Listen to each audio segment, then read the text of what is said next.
So guys, welcome to a special report of Boots on the Ground. This is a live audition, weekend summary of everything that's happening. And today I'm gonna show you how it's done on a daily basis. This is the gear. I just found a good location to film. We're gonna go find some nice background for this episode.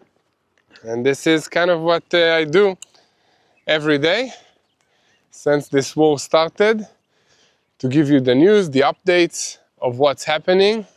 And today I wanted to show you the whole process.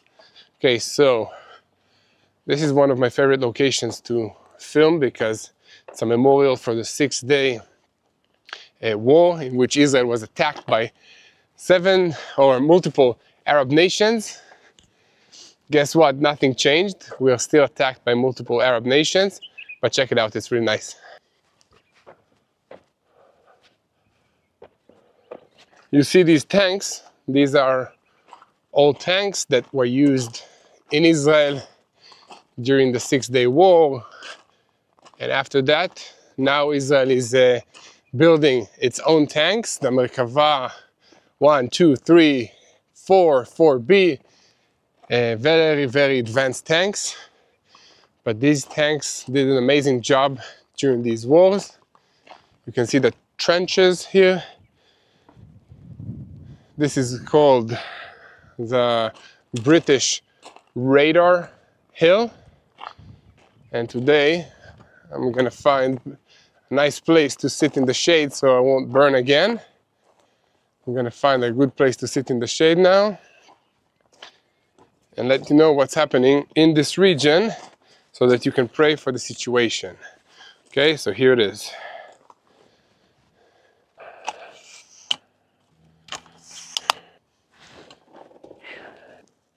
Now, let's connect the camera. Let's do this, guys. Welcome to this special edition of Boots on the Ground. This is the weekly summary of everything that's happening here in Israel. So guys, I'm your host, Yair Pinto. Thank you for joining me here in Israel. And I hope that you're having a great morning and are curious to know what's happening in Israel during this war. And the situation is starting, as always, with the Gaza Strip. And in yet another desperate move to try and avoid admitting defeat, the murderous terrorist organization Hamas attacked the GHF aid organization. They attacked a bus in the Gaza Strip. And according to the GHF, the attack occurred on Wednesday night at around 10 p.m. when a bus carrying more than 20 Palestinians who worked for the foundation was on its way to an aid distribution center in the western Palestinian city of Khan Yunis, in the western part of that city.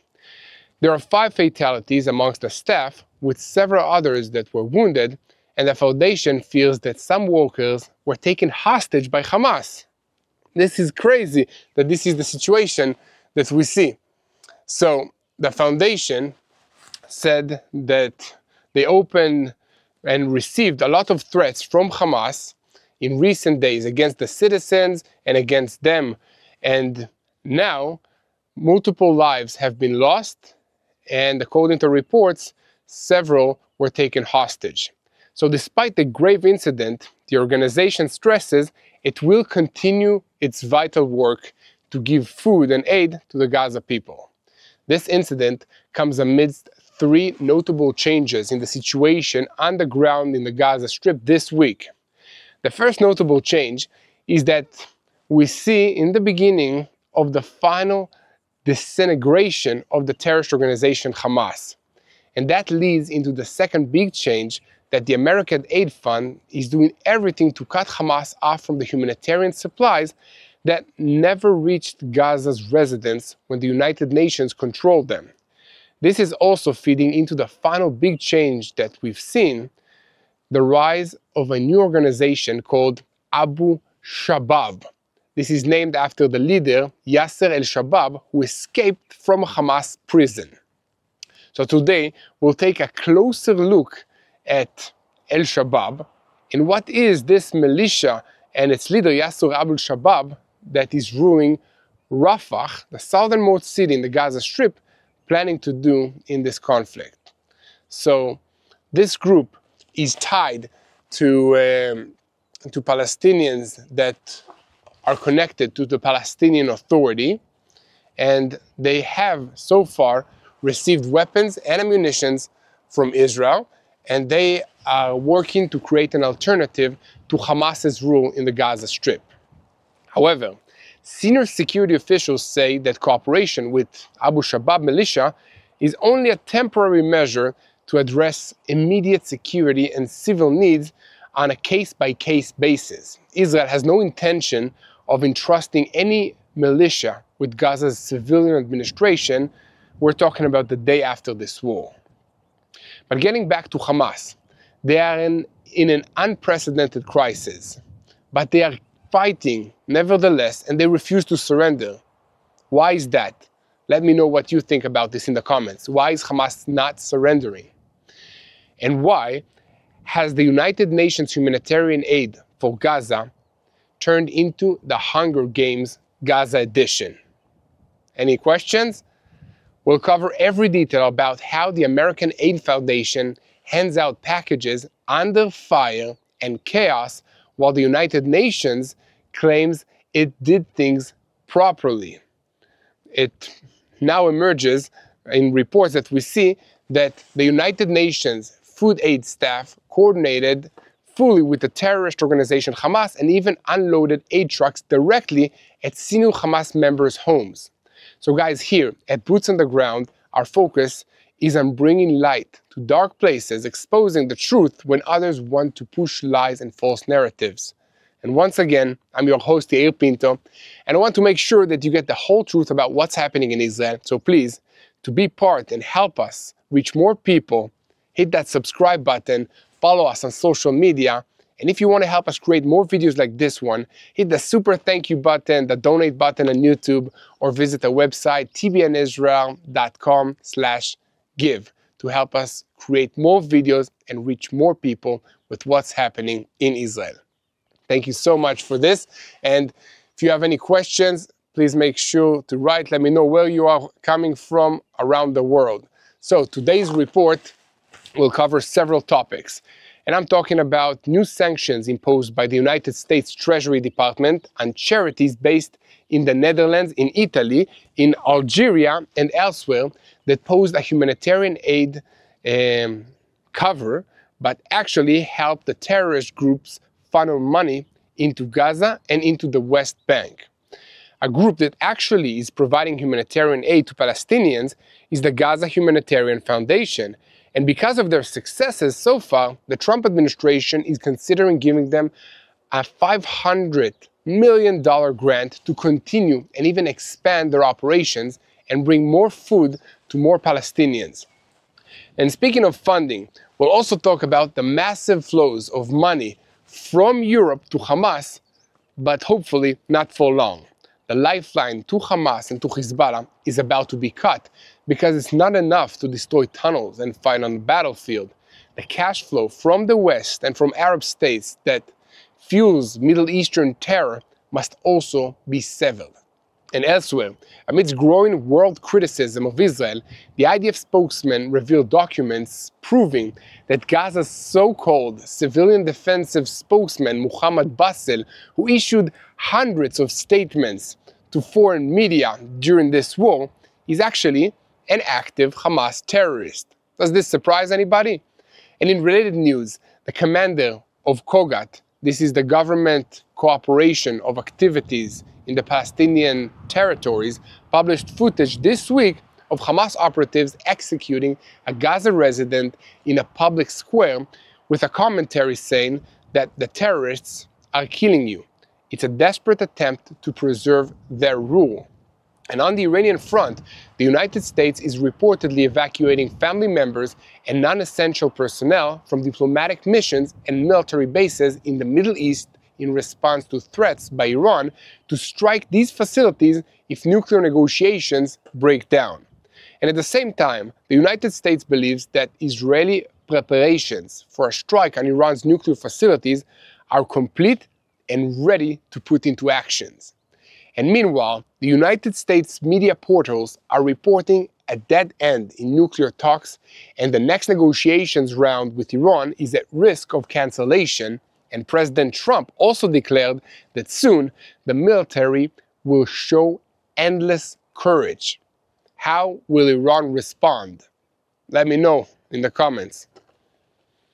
So in other diplomatic news, the United States warns participants in French President Macron's conference on recognizing a Palestinian state of severe consequences if they act against Israel.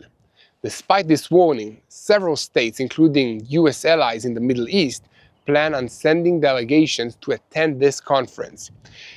And getting back to events in the Gaza Strip, the IDF directly intervened in clashes between Hamas and other armed groups this week, resulting in fatalities, while on Wednesday, the remains of 2 hostages who were murdered in captivity were recovered in a special IDF operation. So guys, we have a lot to talk about today, so let's dive into the details. I'm Yair Pinto, and this is your Boots on the Ground weekly summary report that tells you everything you need to know about what's happening in Israel so that you can pray for the peace of Jerusalem. Today is day 615 of the war against Hamas, Hezbollah, the Houthis in Yemen, the Shia militias in Iraq, and all the other armed groups in this region who are operating under the orders of Iran's Islamic Revolutionary Guards Corps, which is the head of the axis of evil in the Middle East. Guys, we at TBN Israel, thank you so much for your support. Thank you for helping us spread the truth every day, and we need your continued help. If you want to help us financially, you can do so by hitting that super thank you button or the donate button on YouTube, or visit tbnisrael.com/give and help us create more content like this one. And another thing you can help is subscribe, share, like, and comment. Okay, now let's start with the news, and we are talking about the situation of Hamas in the Gaza Strip and a brief explanation of the terror organization's overall situation so far in this war. Senior officials in Israel's security establishment say that Hamas faces an unprecedented strategic crisis, yet it is determined to survive in the Gaza Strip and refuses to surrender. And over the past week, Hamas condemned the United States' decision to veto the 4th July Security Council proposal calling for an immediate ceasefire in Gaza, and it also rejected the offer by the United States envoy Steve Witkoff for a hostage deal and a move towards a ceasefire. So according to Israeli security assessments, Hamas is encouraged by the scope of IDF casualties and by its ability to keep its military wing operating despite intense fighting, and also on social media channels and platforms identified with the organization, there is a trend that is visible of massive mining and fortification of wide areas of the Gaza Strip with explosive charges, making it very hard for the IDF to secure territory underground.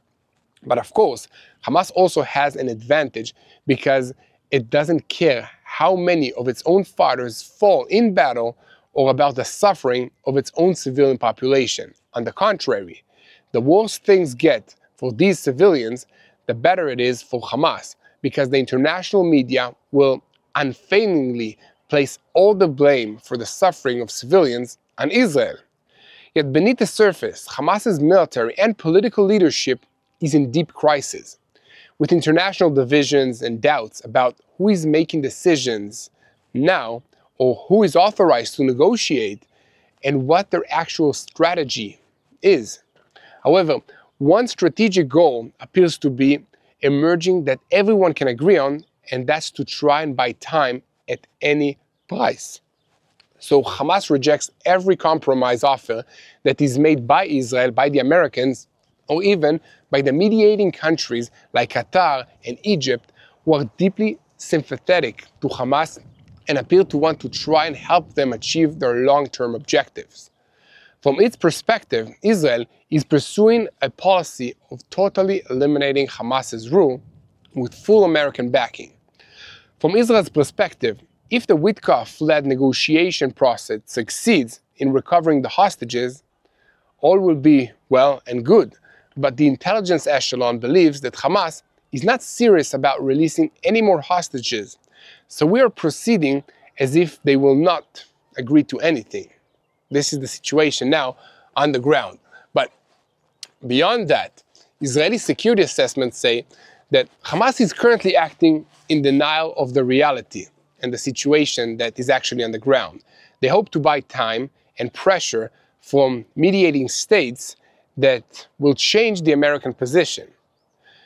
This hope is fed by what appears to have happened with the Syrian regime under Abu Muhammad al-Julani, which was rehabilitated in the eyes of the international community despite being a jihadist in the past.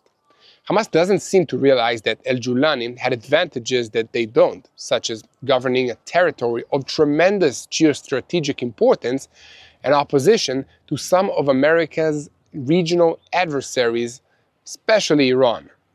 So the organization also relies on rising international and public pressure on Israel, and it is encouraged by symbolic steps such as boycotts by Spain, Ireland, and Latin America. It draws optimism from political initiatives by France, Saudi Arabia, and Britain to push the idea of recognizing a Palestinian state, even so far that they are on a preliminary feelers rather than formal recognition. So even if it's not completely formal, they are still happy about it. So meanwhile, the situation on the ground in the Gaza Strip tells us a very different story. The fighting has taken a heavy toll on Gaza's population, and the Gaza Strip sees it as Israel's war of annihilation. Hamas's military and civil infrastructures have been destroyed, and most of its military leadership was eliminated. Israel has begun establishing buffer zones, distributing humanitarian aid through the American GHF Foundation, and encouraging the creation of alternative local Palestinian bodies like Yasser Abu Shabab's militia in Rafah, hinting at a structural change in Gaza's future governance. And security officials stress that in the current situation, Hamas seeks only survival, keeping its weapons even at an unprecedented cost to Gaza's residents, and the organization's public statement that it agrees to hand over governance to a local committee is not being taken seriously by anyone, as it is obviously an attempt to keep real control in Hamas's hands behind the scenes.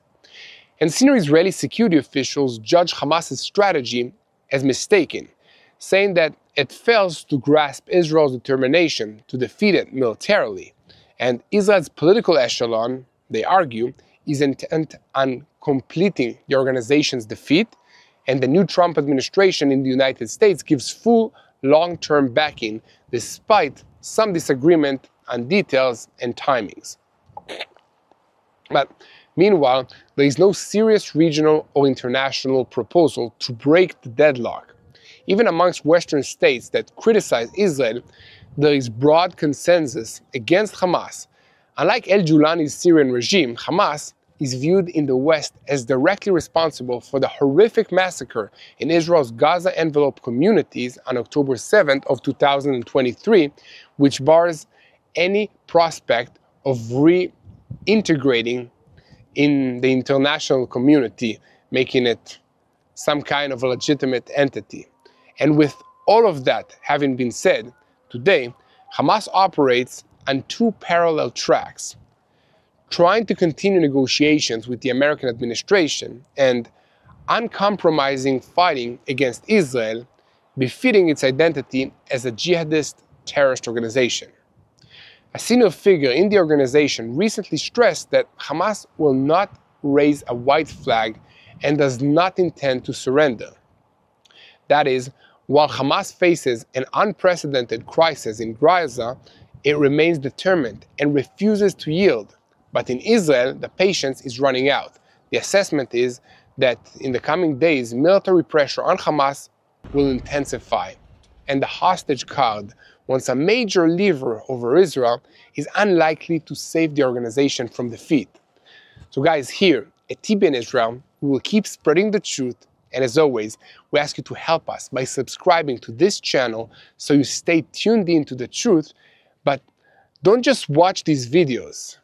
Make sure you like, comment, share, hit that super thank you or the donate button and help us create more videos like this one and reach more people with what's happening in Israel. Now, we're gonna shift to the topic of Hamas, and I have the story to share with you about another atrocity that they committed just in the last 24 hours. So, the Gaza Humanitarian Foundation, GHF, announced overnight between Wednesday and Thursday that 5 Palestinians who worked for the organization were mortally wounded in a Hamas attack on a bus carrying them into the Gaza Strip from one neighborhood to another area. Several other people were hurt in this attack, while there is concern that others were kidnapped by Hamas. Palestinians were kidnapped by Hamas. Hamas operatives claimed that all the dead were members of the Abu Shabab militia that is armed by Israel in Gaza, while the militia denied this and said that the dead do not belong to the organization. In an official statement, the foundation said that the brutal attack occurred around 10 p.m. local time and was aimed at a bus with more than 20 Gaza residents who worked for GHF alongside American activists. The workers were on their way to one of the aid distribution centers west of Khan Yunis in southern Gaza. Later, the Abu Shabab militia issued a statement to Gaza residents saying, "The blood of your sons who work for the American company has been spilled on Khan Yunis soil, and 6 Hamas men whose names we know took part. Anyone whose son was killed by these mercenaries is invited to contact us. We will provide all the information and decisive evidence regarding everyone involved in this crime." The foundation also issued a statement saying, "We condemn this deliberate savage assault in the strongest terms. These were humanitarian aid workers, fathers, brothers, sons, and friends who risk their lives every day to help others. Our hearts are broken, and our thoughts and prayers are with every victim, family, and missing person. The attack did not occur in a vacuum. For days, Hamas openly threatened our people, Palestinian people, our staff, and the civilians receiving aid from us. Those threats were met with silence. The GHF holds Hamas fully responsible for taking the lives of our dedicated workers who distributed humanitarian aid to the Palestinian people at distribution centers in the south and center of the Strip." The foundation also issued an appeal to the international community saying, "Tonight, the world must see this for what it is, an attack on humanity. And we call on the international community to condemn Hamas immediately for this unprovoked assault and for the ongoing threat to our people, who are the only thing that is feeding the Palestinians." The foundation promised to publish more information once possible and pledged, despite this brutal assault, we will continue our mission to provide critical aid to the people of Gaza. So to give some background and context, the GHF began operating inside the Gaza Strip last month under a new distribution method after renewed claims of hunger in Gaza and the humanitarian aid situation.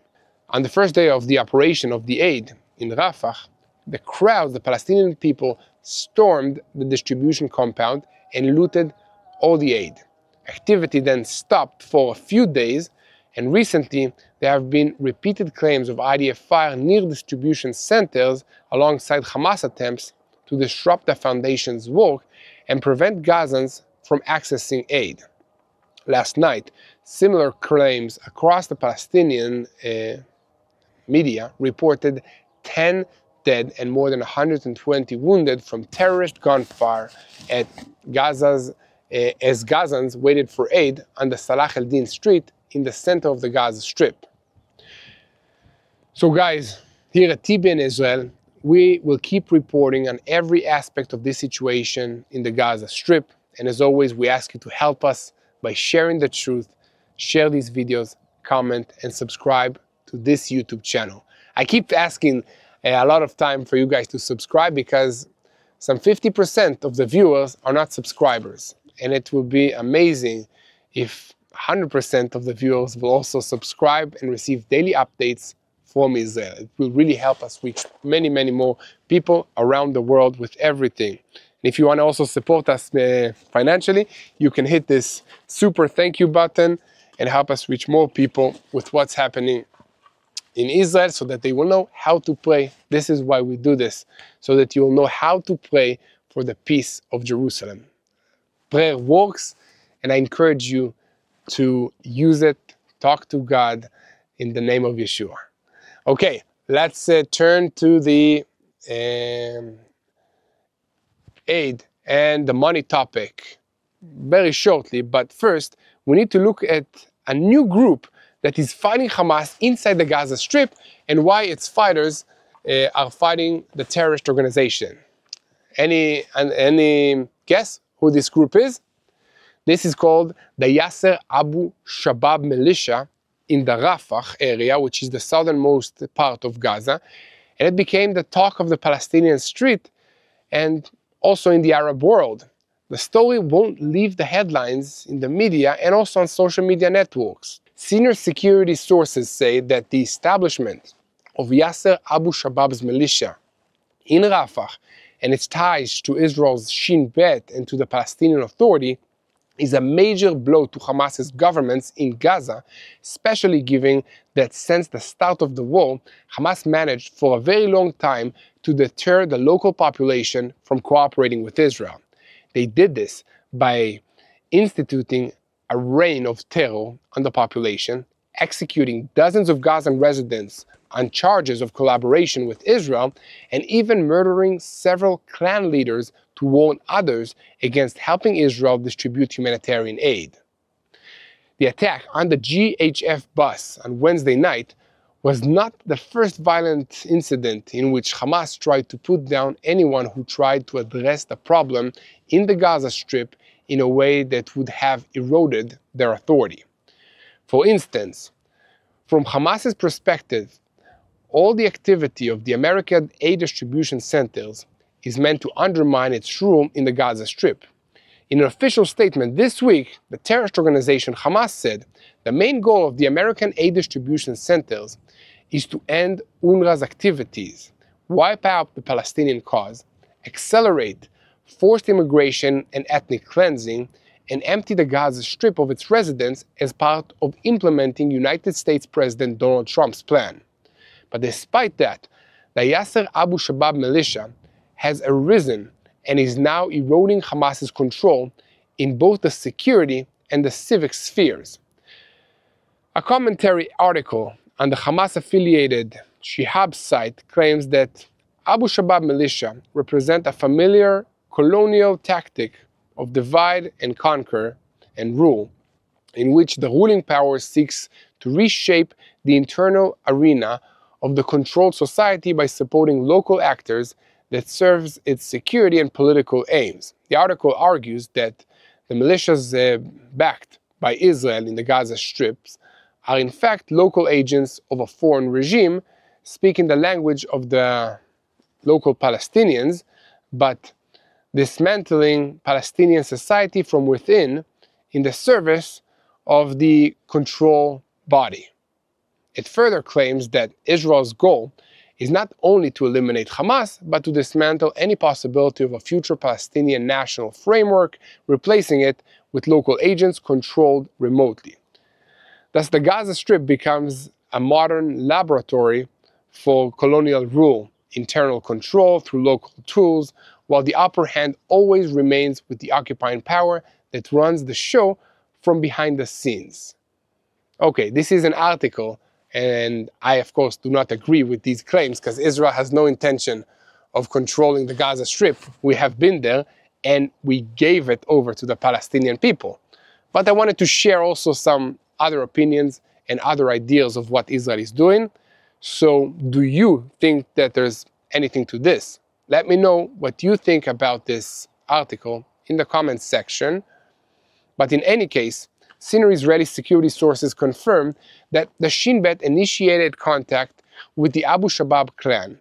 It supplied it with weapons, and that Prime Minister Benjamin Netanyahu approved the whole plan. They also say that this is a temporary measure meant to address immediate civil and security concerns, but there is no intention of entrusting any militia in Gaza with civil administration in the day after the war. Yasser Abu Shabab himself, interviewed by an Israeli outlet, claimed he is linked to the Palestinian Authority. Fatah figures in Gaza say he is also connected to the United Arab Emirates and to Palestinian Authority officials like Mohammed Dakhlan, and also receives financial aid from the Palestinian Authority, especially in Judea and Samaria. Hamas, however, is now trying to claim that Abu Shabab and his militia is tied to the Islamic State. The Hamas-affiliated site El Risalh.net published research by Egyptian analyst Omar Shaed on links between Abu Shabab militia and the ISIS Sinai branch, Wilayat Sinai.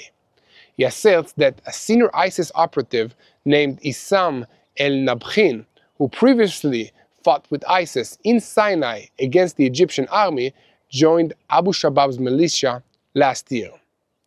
And if it's true or not true, I don't know if it's relevant, but Hamas obviously wants people to believe that it is the only thing that they should pay any attention to in this situation, which is very obviously not the case. And that we can see that the Palestinians want an alternative to Hamas's rule in the Gaza Strip. So now, let me tell you a few things about this Yasser Abu Shabab, personally. So, to start with, he's relatively young, having been born in 1993. He's a member of the Bedouin tribe, it's a clan, and until October 2023, he sat in Hamas prison for theft and for drug offenses. He was released, or rather he was able to escape, after an Israeli strike on the Gaza security installations at the war's outset. From that moment, his name emerged as a possibility to fill the security vacuum in eastern Rafah. And according to an internal United Nations memo leaked to the Washington Post, the United Nations believes him to be the most influential actor behind systematic aid looting near Kerem Shalom, operating under passive, if not active, IDF tolerance. And once again, may that be true or not, but in any case, Abu Shabab recently posted a video calling on East Rafah residents, Palestinians, to return home safely under his protection. The clip showed his gunmen pitching tents and handing out flour inside Israeli-controlled areas, even as the IDF was demanding civilians to evacuate. On the 30th of May, clan elders of Abu Shabab's family publicly disowned him and his actions, warning that his blood was forfeit if he did not surrender to the clan leaders and cease his activities. And what were these activities? Let's list them. So to start, at the beginning of his first called, when he just launched his brand, he called it the Counter-Terrorism Unit. But since the 10th of May 2025, it is presented as the Popular Forces, and it is estimated between 100 to 300 gunmen from former Palestinian Authority security officers and other men. They carry AK-47s, they wear uniforms with the Palestinian flag and counter-terrorism unit patch, and they deploy near the Kerem Shalom crossing. This is the border with Israel. So it's important to remember that the Palestinian Authority police used to have security control inside the Gaza Strip before being violently ousted by Hamas in 2007. So these popular forces appear to include some remnants of these forces trying to make a comeback. And on Monday night, the IDF came to the assistance of a small unit of these popular forces who were under attack from Hamas gunmen. By the time an IDF UAV carried out a strike on the Hamas position, put an end to the clash, and several fighters on both sides had been hit. Israel has already transferred weapons and ammunition to this militia, and this was the first time that the IDF intervened to assist a unit of this militia, but it probably won't be the last time either. So guys, here at TBN Israel, we'll keep spreading the truth about what's happening in Israel, and want to ask you to help support us with sharing, with subscribing, with clicking the comment, leaving a like. And also, if you want to help us financially, you can visit tbnisrael.com/give and help us create more videos like this one. Thank you so much for your support. It helps us a lot. Now it's time for me to stand up a little bit because I cannot sit anymore. Let's find a good place to stand. Lots of things are going on in Israel, so it takes a long time to share everything, but I think it's very important because our enemies are not resting and they spread lies, so we should not rest and share the truth. I really appreciate all of you guys joining me for this report. So now to make a brief comment on all of this. While Gaza's humanitarian distress worsens and warnings of impending famine multiply, a global debate has risen over how aid is being distributed to the residents. Since late May, according to the Gaza Health Ministry, at least 127 Palestinians have been killed trying to reach the food distribution points that are run by the American Gaza Humanitarian Foundation, GHF. They are operating in the Strip in coordination with Israel, and they are Americans. The new aid model, approved by Israel and meant to function alongside the United Nations efforts, it drew criticism from humanitarian bodies that claim it deviates from accepted principles. In practice, only the fastest, the strongest, or most determined manage to obtain a food package, while others face the danger of gunfire, crushing crowds, and sometimes death. However, GHF has also criticized the United Nations' many failures, saying that the United Nations distribution points are looted and it cannot actually deliver the aid. Although aid distribution is always difficult, it is not reasonable to say that the UN's deeply flawed methods are so much better than what the GHF is managing to accomplish now. And speaking of what the GHF is managing to accomplish, in reply to a question from a Reuters news agency reporter, the organization said it had delivered over 11 million food rations within just 2 weeks for an estimated population of 2.1 million. GHF stated it coordinates with the IDF and plans more distribution points. The group has paused operations several times after shooting incidents, but later resumed the operations. GHF sites are run by an American logistical firm headed by a former CIA senior officer and partially owned by a Chicago private equity fund. So according to 2 sources speaking to Reuters, GHF locations are secured by the United States military veterans working for a private contractor. IDF spokesman Brigadier General Efi Defrin said that the army fires to neutralize threats in accordance with the situation assessment on the ground, adding that Hamas does everything to drag us into provocations around the aid sites. These are combat zones. He said that internal probes were open to examine cases where mistakes may have been made. Israel is investigating itself, and if there is a mistake, we learn the lessons. So the United States government is considering funding GHF with an additional $500 million, and this is according to several American sources that are involved. One source said that Israel requested the funds to finance the foundation for 180 days. The money, if provided, would come from US aid, whose budget was dramatically cut by the Trump administration. But nevertheless, some United States officials opposed the move, citing crowding and chaos affecting distribution at the sites and the surrounding violence around these locations that are distributing food. So, for background, some information. On the 26th of May, humanitarian aid to Gaza was renewed via 4 food distribution centers that are run by the GHF. Each site is also secured remotely. They're secured, of course, by the IDF. And the compounds are ringed by earth berms to isolate the area and have a logistical lane for trucks, an unloading zone, an area where food packages are handed directly to the Palestinian population, and entry and exit gates with fencing to manage the large crowds of people who are expected to come.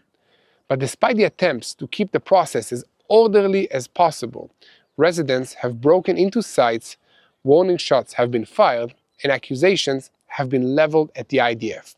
During one distribution, thousands of Gazans stormed a compound, looting the humanitarian aid, and according to reports, they even stole the fencing and other equipment belonging to the American company that operates on the site. On that occasion, shots were fired in the air by armed American personnel, and the security sources say that the situation was eventually brought under control. In relevant news, in the past 24 hours, the United States Treasury announced economic sanctions on 5 different entities that serve as fronts for transferring funds to Hamas and to the Popular Front for the Liberation of Palestine. Both are terrorist organizations. Amongst them is a charity funded by a United States citizen already under sanction, and another investigated by the Israeli NGO Adkan. Sanctioned charities include El Waqf Charity, Philistine El Kafi, El Barkan Association for Humanitarian Work, Adamir Prisoner Support and Human Rights Association, and La Cúpula Dauru. The Treasury Department stated that details about these groups, such as El Waqf, based in Gaza, which is secretly controlled by Hamas and fully integrated into its military wing, should be stopped and stop the funding. The statement added that this secrecy let El Waqf raise funds and carry out donor projects, many donors unaware of its Hamas links. El Waqf also employs Hamas members throughout the organization, including its board chairman, Muhammad Sami Muhammad Abu Ma'eri, a Hamas military operative who helped raise money for Hamas via the charity. So the statement also charged that Kafi, a Turkey-based charity in Turkey, ran campaigns to fund Hamas's military wing after the October 7th attack, and its president, Zahi Abdallah Ibrahim Arawai, oversaw fundraising supporting Hamas. La Cúpula Dauru, if I'm saying it right, it's Italian, it's an Italian charity, was funded by the United States. It was funded by the United States and is sanctioned individual Muhammad Hanun, who used it to evade sanctions and raise money for Hamas's military wing via unwitting donors.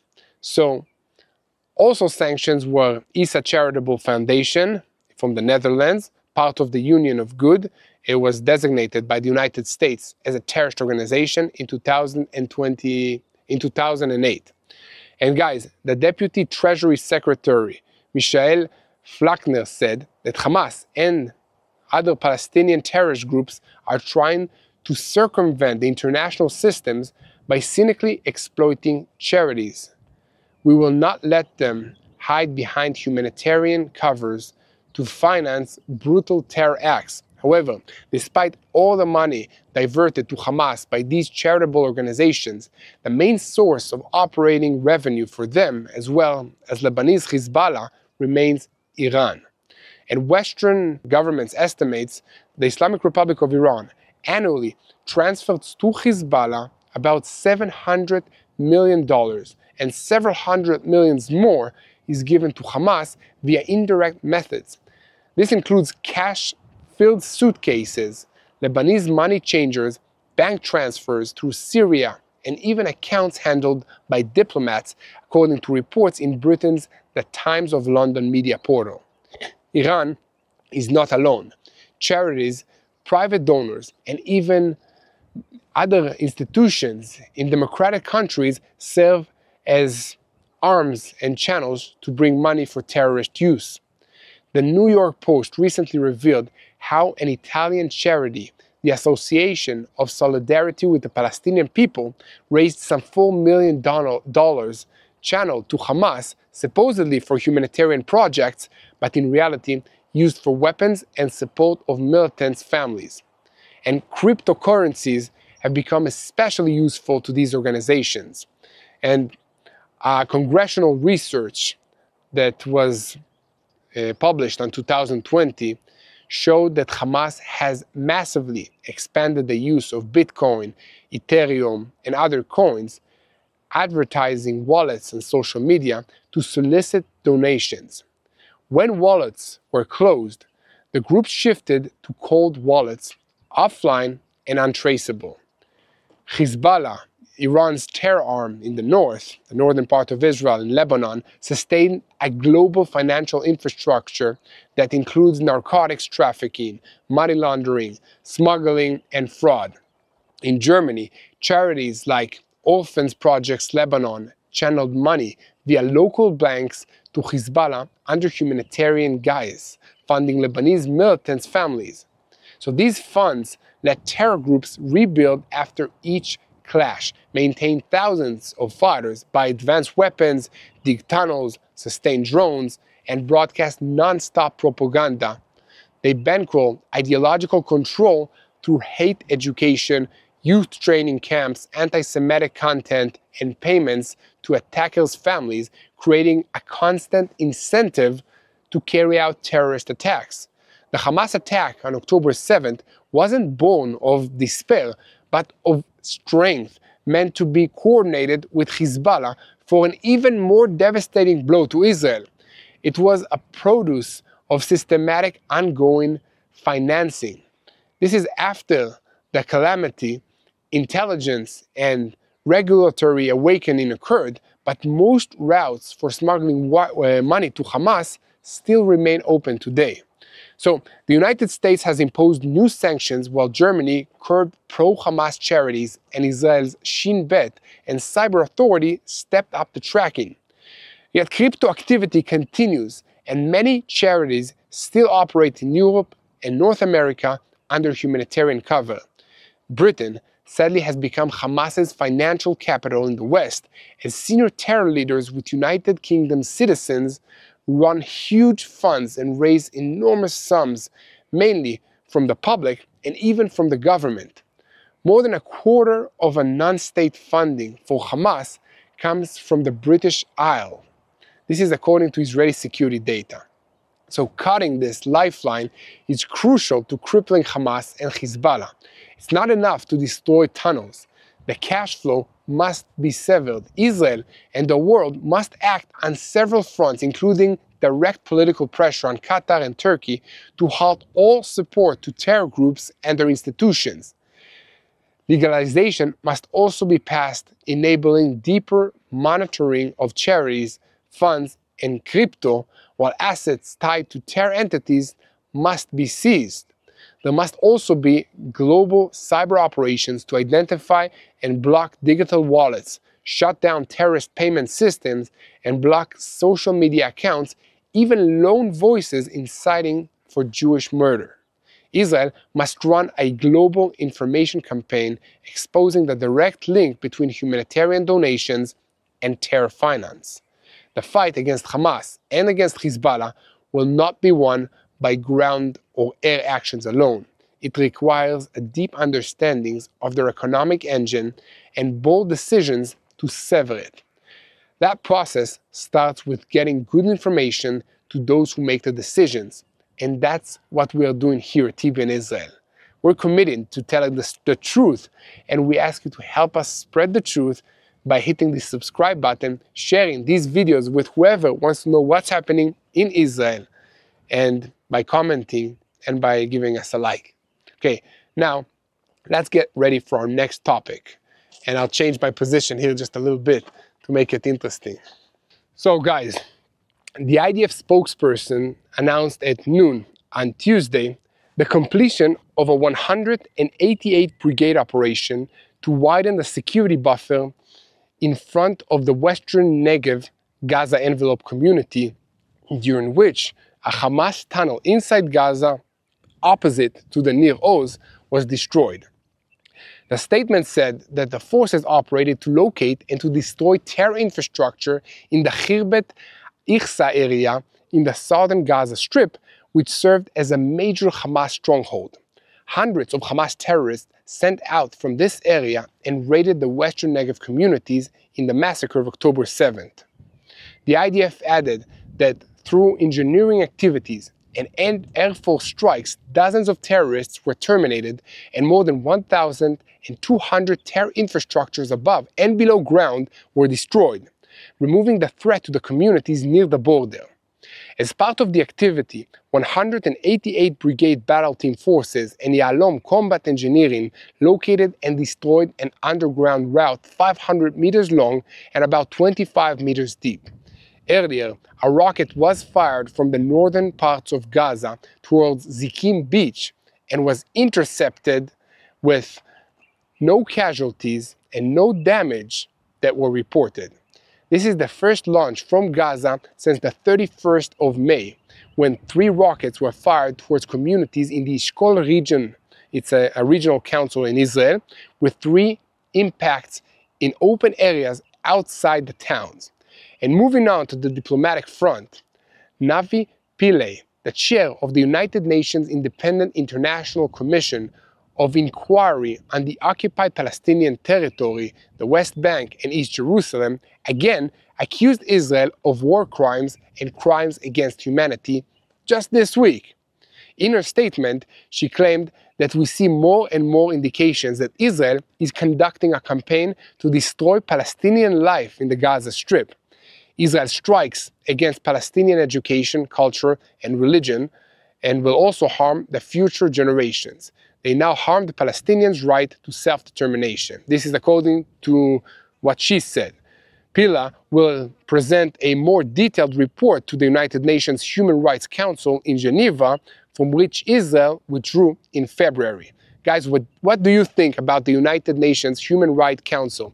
Let me know in the comments. You think it's just I don't know, a body that is used to condemn Israel, as we see, or does it have any real teeth or real power to do some good in this world? So, she has often been accused by Israel of being an apologist for Hamas, a terrorist organization, and for focusing all her attention on finding reasons to accuse Israel of wrongdoing while completely ignoring the real causes of Palestinian suffering and hardship. And speaking of apologies for Hamas, over the past year and 8 months, Gazan civilians defense spokesman Mahmoud Basel issued hundreds of statements to the international media and was even occasionally quoted in Israeli media.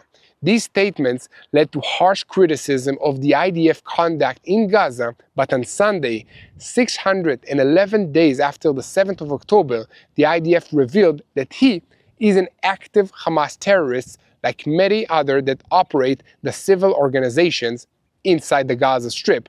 How shocking. The IDF spokesperson's office issued a statement accompanied by documents giving proof of the accusation that Basel has long served as the civil defense spokesman and exploits his role to dismantle false, unverified information to international media, falsely attributing war crimes to Israel and presenting distorted data against Israel, against the IDF troops. And amidst the growing international criticism and against all the false images that he has provided from the Gaza Strip and shared it worldwide, the media exposure has severely distorted the reality on the ground in the Gaza Strip. So the army said that the uncovered document showed that Basel is a terrorist and he has a rule that serves psychological warfare and propaganda objectives against Israel for Hamas. The statement concluded by saying that the IDF calls on media outlets to exercise caution with unverified information published by Hamas and by Gaza's civil defense in particular, because many of them work for Hamas. And shortly thereafter, the IDF released a video aimed at the Gaza residents, but evidently also at the foreign media, in which Kogat, head the Major General Rassan Aliyan, he's in charge of coordination between the Palestinians and Israel, published a post on Facebook in Arabic on El Munsik, and he showed the footage of a Gaza resident gunned down and brutally executed by Hamas operatives in Gaza City in the main square over the weekend. So this incident occurred after Hamas announced it would begin a round of executions of collaborators with Israel and of aid thieves. The IDF called it rare footage, though such harsh images have appeared from Gaza more than once, and we can find them on multiple channels. General Eliach accompanied the video with a statement saying that Gaza residents, the Hamas terrorists, and the criminals are killing you and do not care about your lives. There is no difference between a dictator who kills quietly and a terrorist who slaughters openly. Both are your enemies and the enemies of life. The shocking documentation before you is yet another desperate, failed attempt to sow fear amongst the public to preserve Hamas's rule, power, and governments, cynically trampling and exploiting the Gaza residents for the survival of Hamas's terrorist regime. So guys, here at TBN Israel, we will continue to spread the truth. We will share these videos on all of our platforms. If you guys want to help us, please make sure to like, to share, and to subscribe. And if you want to support our work, you can hit that super thank you, and also hit the donate button of this video. To the last part of this report, and we're going to conclude today's report, and we're going to talk about the big question that everybody's talking about for a very long time. Will there be a military strike on Iran? And if so, will the United States support this strike and possibly join in? What do you think? Let me know in the comments. So, amidst the danger of escalation in the Middle East and the preparations for a potential breakdown in the United States-Iran negotiations on a new nuclear deal, the Washington Post news portal reported on Wednesday evening that the Americans are on high alert for a possible Israeli strike on Iran. The dramatic report came hours after reports that Washington ordered preparations to evacuate some embassy staff in Iraq and approved the departure of non-essential personnel from its embassies in Bahrain and Kuwait. The Washington Post added that the State Department ordered all embassies within Iran's strike range, including embassies in Eastern Europe and North Africa, to convene their emergency teams to discuss how best to protect the staff in light of the threats that they face. In addition, United States President Donald Trump was asked why the United States troops in the Middle East had received an evacuation order, and he replied, "You'll have to see." Very interesting. So the Post further reported that the next round of talks scheduled for the coming weekend in Muscat, Oman, may be in danger of cancellation. Trump, who yesterday said he's no longer sure an agreement with Iran is possible, wrote on his Truth social media platform, "I am surer than ever that in the coming days and in every generation to come, the United States military will add glory upon glory." I don't know what that means. Maybe you can let me know in the comments. So addressing the United States service members, the President, Donald Trump, who in recent days sounds much less optimistic than before, he said, "You will display endless courage. You will defend every inch of US soil and fight for America to the ends of the earth." The New York Times explained that the harsher tone stems from the deadlock in the talks between Tehran and Washington. And meanwhile, CBS reported, citing several sources, that United States officials have been briefed that Israel is fully prepared to launch an attack against Iran, and Washington expects Iran might retaliate by striking American sites in neighboring Iraq. And one reason that the United States ordered a reduced military presence in the Middle East is exactly that, for fear of an Iranian response. So a diplomatic source added, "We are monitoring the developments and are concerned. we think this is more serious than ever before. Iran, for its part, called for diplomacy with its United Nations mission, saying that diplomacy, not militarism, is the only way forward.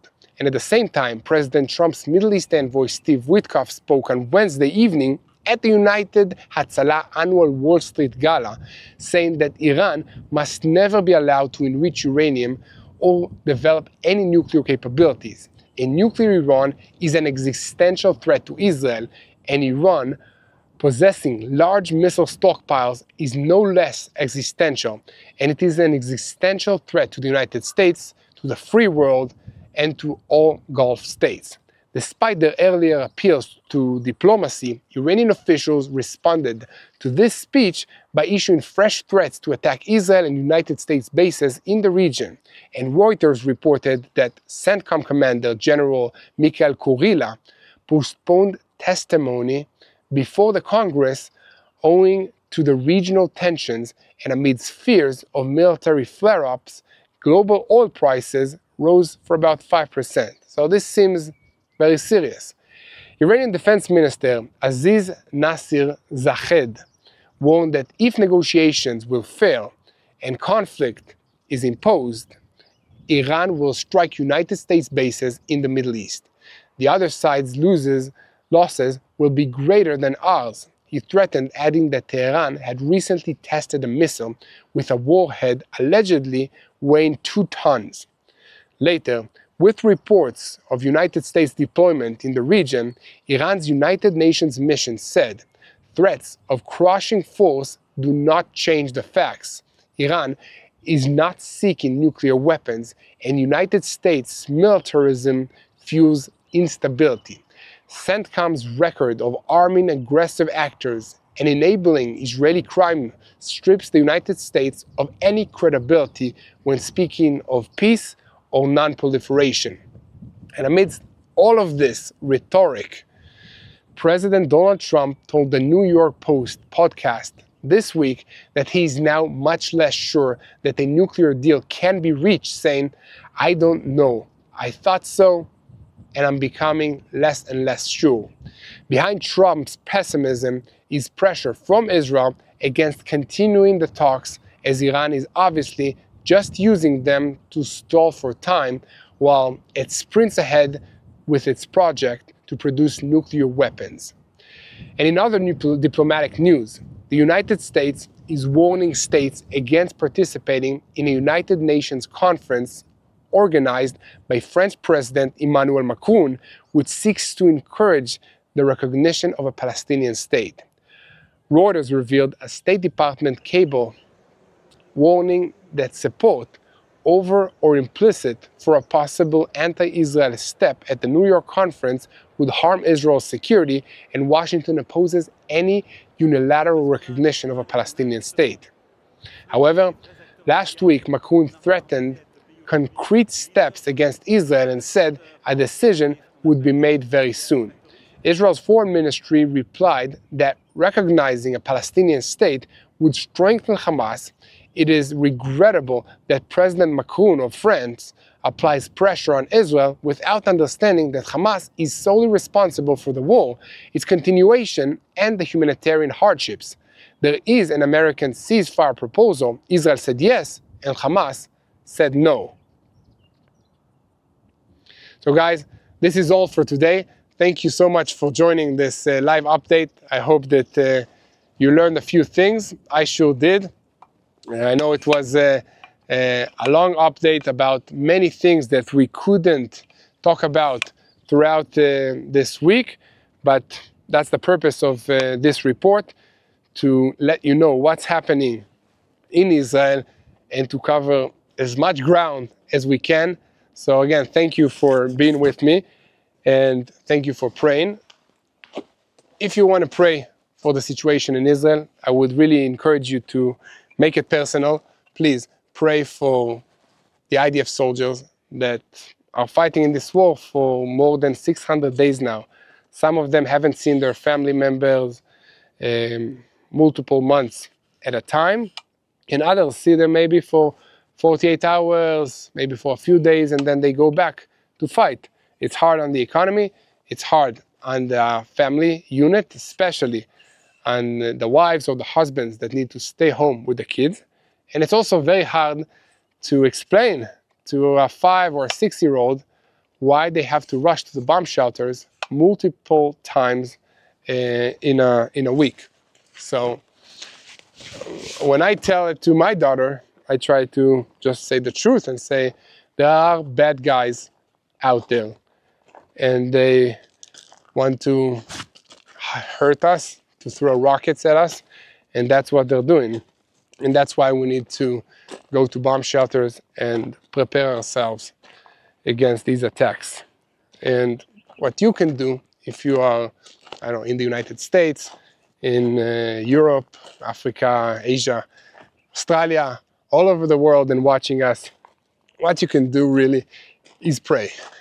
Pray for Israel, for our protection, pray for wisdom to your leaders, to our leaders.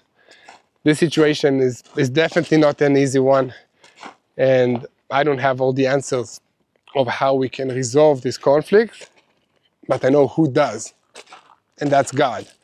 So let's pray that God will give us peace in the situation. Let's pray that God will defend the soldiers, bring back the hostages, find a way to bring food to the Palestinian people that does not involve a terrorist organization stealing the food.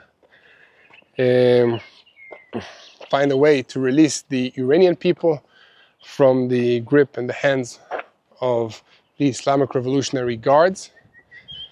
And make sure that more people realize that we serve an amazing God, the God of Abraham, Isaac, and Jacob. And he brought us a Messiah, Yeshua, to this world. So let's pray to him, the Prince of Peace, and let's pray for the peace of Jerusalem, guys. So thank you so much for all the support. Thank you for being with me today. Make sure to like, share, subscribe, and keep praying for the peace of Jerusalem.